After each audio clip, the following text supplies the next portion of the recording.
ನನ್ನ ಹೆಸರು ದೇವಾನಂದ್ ಅಂತೇಳಿ.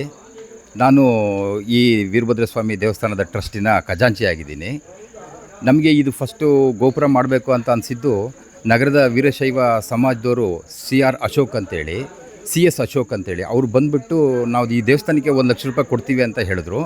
ಆವಾಗ ನಮ್ಮ ಮಾವನವರು ನಂಜುಂಡಪ್ಪನವರು ನಮ್ಮನ್ನೆಲ್ಲ ಒಂದು ಮೀಟಿಂಗ್ ಕರೆದ್ಬಿಟ್ಟು ಈ ಥರ ವೀರಶೈವ ಸಮಾಜದವರು 1,00,000 ಕೊಡ್ತಾರಂತೆ ದೇವಸ್ಥಾನದ ಅಭಿವೃದ್ಧಿಗೆ, ಏನು ಮಾಡಬೇಕು ಅಂತೇಳಿ ನಮಗೆಲ್ಲ ಕೇಳಿದ್ರು. ಆವಾಗ ಹೇಗಿದ್ರು ಗೋಪುರ ಆಗಿಲ್ವಲ್ಲ, ಗೋಪುರ ಮಾಡೋಣ ಅಂಥೇಳಿ ನಾವು ಊರವರು, ಗ್ರಾಮಸ್ಥರು ಕಮ್ಮಿ ಎಲ್ಲ ಮಾತಾಡ್ಕೊಂಡ್ಬಿಟ್ಟು ಒಂದು ಟ್ರಸ್ಟನ್ನ ನಿರ್ಮಾಣ ಮಾಡಿದ್ವಿ. ಆ ಟ್ರಸ್ಟ್ ಹೆಸರೇ ಶ್ರೀ ವೀರಭದ್ರೇಶ್ವರ ಸ್ವಾಮಿ ಸೇವಾ ಅಭಿವೃದ್ಧಿ ಟ್ರಸ್ಟ್ ಅಂತೇಳಿ. ಸೊ ಅದಾದ ನಂತರ ಅವ್ರು ಕೊಟ್ಟಂಥ 1,00,000ದಲ್ಲಿ ಮತ್ತು ನಮ್ಮ ಉಮೇಶ್ ಗುರುದೇವ್ ಅಂತೇಳಿ 1,50,000 ಫಸ್ಟ್ ಕೊಟ್ಟರು. ಅದಕ್ಕೆ ತೊಗೊಂಡಿದ್ದ ನಂತರ ನಾವು ಎಲ್ಲ ಕೆಲಸ ಕಾರ್ಯಗಳನ್ನು ಸ್ಟಾರ್ಟ್ ಮಾಡಿದ್ವಿ. ಅದಾದಮೇಲೆ ಗ್ರಾಮಸ್ಥರು, ನೆರೆಹೊರೆಯವರು, ಆಮೇಲೆ ಸರ್ಕಾರದಿಂದ ಎಚ್ ಡಿ ತಮ್ಮಯ್ಯನವರಿಂದ, ಸಿ ಟಿ ರವಿಯವರಿಂದ ಇವರಿಂದೆಲ್ಲ ದೇಣಿಗೆ ಬಂತು, ಸರ್ಕಾರದ ವತಿಯಿಂದನೂ ಬಂತು.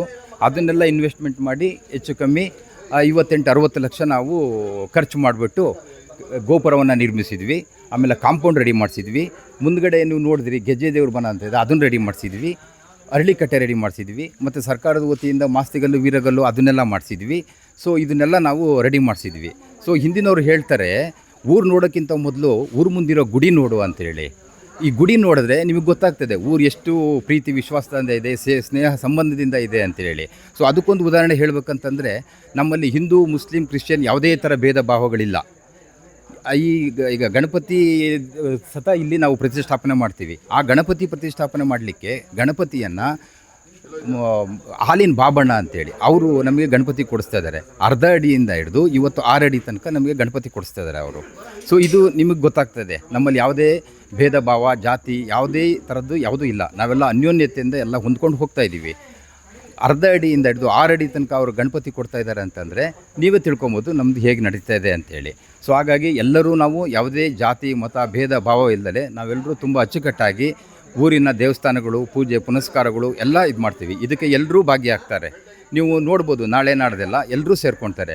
ನಾಳೆ ದೇವಸ್ಥಾನದಲ್ಲಿ ರುದ್ರಾಭಿಷೇಕ ಇರ್ತದೆ, ಮತ್ತು ಹೋಮ ಹವನಗಳಿರ್ತದೆ, ಕಳಸ ಬರ್ತದೆ, ಎಲ್ಲ ಮುಗಿಸ್ಕೊಳ್ತೀವಿ. ನಾಡಿದ್ದು ಗುರುವಾರ ಕಳಸಾರೋಹಣ ನಡೀತದೆ. ಕಳಸಾರೋಹಣಕ್ಕೆ 6 ಮಠದಿಂದ ಗುರುಗಳು ಬರ್ತಾ ಇದ್ದಾರೆ. ಬೇರ್ಗಂಡಿ ಮಠದವರು, ಬಸವ ಮಂದಿರದವರು, ಕರಡಿಗವಿ ಮಠದವರು, ಸಂಕ್ಲಾಪುರದವರು, ಇನ್ನಿತರ ಒಟ್ಟು 7 ಜನ ಗುರುಗಳು ಬರ್ತಾ ಇದ್ದಾರೆ. ಮತ್ತು ರಾಜಕೀಯ ವ್ಯಕ್ತಿಗಳು ಬರ್ತಾ ಇದ್ದಾರೆ. ಸೊ ಅವ್ರು ಬಂದಾಗ ನಾವು ಕಳಸಾರೋಹಣ ಮಾಡಿಬಿಟ್ಟು ಧಾರ್ಮಿಕ ಸಭೆಯನ್ನು ಇಟ್ಕೊಳ್ತೀವಿ. ಸೊ ಅದಾದ ನಂತರ ಅನ್ನ ಸಂತರ್ಪಣೆ ಇರ್ತದೆ.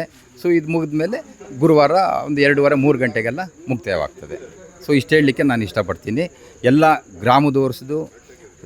ಗ್ರಾಮದವರು ಮತ್ತು ಭಕ್ತಾದಿಗಳು, ನೆರೆಹೊರೆಯವರು ಸಹಕಾರದಿಂದ, ಎಲ್ಲರ ಸಹಾಯದಿಂದ ಈ ಮಟ್ಟಿಗೆ ದೇವಸ್ಥಾನ ಬಂದು ನಿಂತಿದೆ.